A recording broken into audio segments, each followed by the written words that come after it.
elevator. Pagpasok mo ng elevator, nandun ang crush mo. Sabay kayong pumunta sa pupuntahan ninyo. Pagkatapos,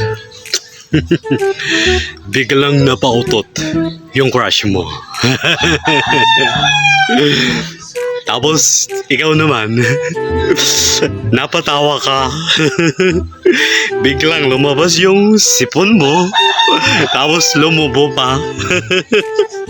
Sino ngayon ang mas nakakahiya? Ang crush mo o ikaw? Alright, sound check. Woo!